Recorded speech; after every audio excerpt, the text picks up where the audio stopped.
ایک انسان کا کیا قصور ہے جب کہ اس کی مرضی کے بغیر اسے پیدا کیا گیا، پھر اس پہ پابندیاں لگائی گئی؟ اس پہ میری کئی ایک ویڈیوز ریکارڈ ہیں. ہم دعوت کا کام کیوں کریں؟ مجھے اللہ نے بغیر مرضی کے کیوں پیدا کیا؟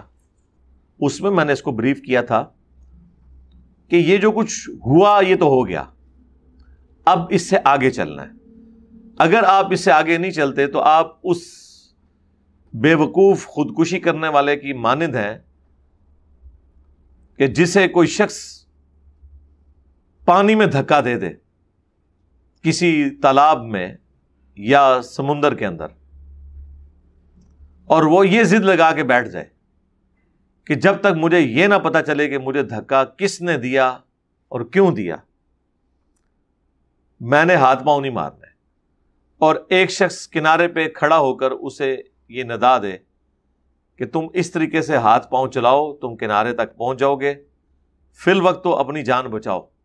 اور وہ کہے کہ نہیں، چونکہ مجھے پوچھے بغیر دھکا دیا گیا، میرے سے مشورہ نہیں کیا گیا، میں نے ہاتھ پاؤں نہیں چلانا. تو اگر ایسا کرنے سے وہ کنارے لگ جاتا ہے تو ٹھیک ہے، اکڑ کے زندگی گزارے.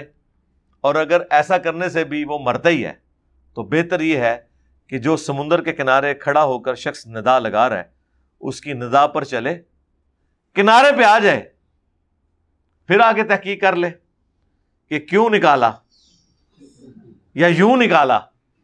ٹھیک ہے، تو وہ شخص جو سمندر کے کنارے ندا لگا رہا ہے نا، وہ وقت کا پیغمبر ہوتا ہے اور ڈوبنے والی انسانیت ہوتی ہے. اور وہ ندا لگانے والا بھی ایک سچا انسان ہوتا ہے، اور وہ کہتا ہے کہ تمہارے رب نے تمہیں یہاں زندگی میں کسی مقصد کے تحت بھیجا ہے، اس طرح زندگی گزارو، اس طرح ہاتھ پاؤں چلاؤ تو کامیاب ہو جاؤ گے. جنت میں جب پہنچ جاؤ گے پھر رب سے گلہ کر لینا.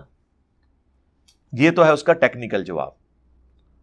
اللہ تعالیٰ نے جو جواب دیا وہ تو بڑا سخت ہے. سورۃ الانبیاء میں لا یسأل عما یفعل وہم یسألون، اللہ کو کوئی پوچھ ہی نہیں سکتا کہ اس نے کوئی کام کیوں کیا، کیونکہ کریٹر ہے. اللہ ہر ایک کو پوچھ سکتا ہے کہ بھئی تو نے یہ کام کیوں کیا. اللہ نے اس طرح کے سوالات ہی بیان کیے ہیں، اسے کہا جاتا ہے ول آف گاڈ. اکثر لوگ اس پہ بھی تباہ آزمائی کر رہے ہوتے ہیں اور بیٹھ کے بڑی بڑی حکمتیں بتا رہے ہوتے ہیں، اور جب پوچھیں یہ کہاں لکھی ہوئی ہیں وہ کہتے ہیں یہ ہم نے دریافت کر لیا.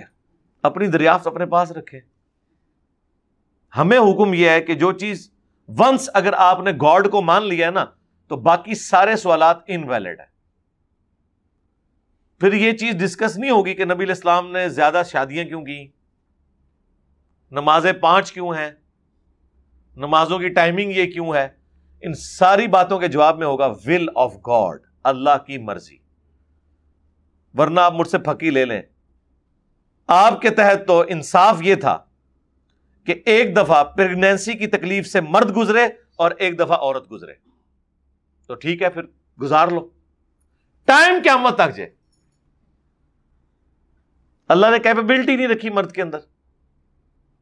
اب اس کا جواب کیا ہوگا؟ ول آف گاڈ، کہ مرد کو اللہ نے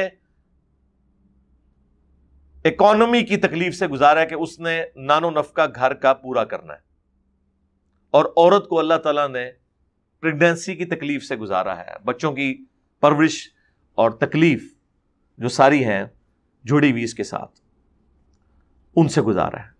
تو at the end of the day اللہ تعالیٰ نے اس کو بیلنس کیا ہے، لیکن وہ آپ کی مرضی سے نہیں کیا سر، اپنی مرضی سے کیا ہے. اس کی مرضی کسی کی ماں بچپن میں چھین لے، کسی کا باپ بچپن میں چھین لے، دونوں ہی چھین لے.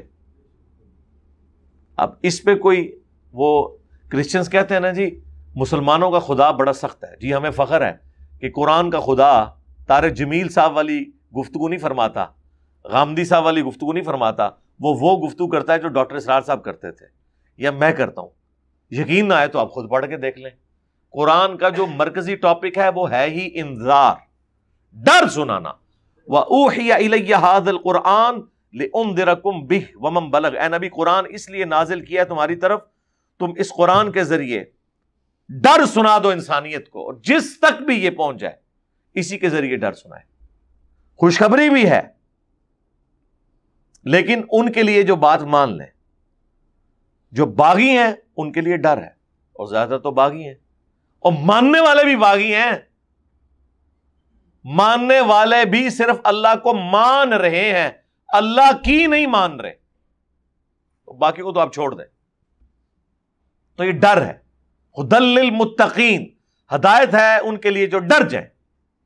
اس سے مراد یہ داڑھی پگڑی نہیں ہے. متقین کا مطلب وہ کہتے ہیں نہیں، وہ نیک بندوں کو صرف قرآن سمجھ آ سکتا ہے.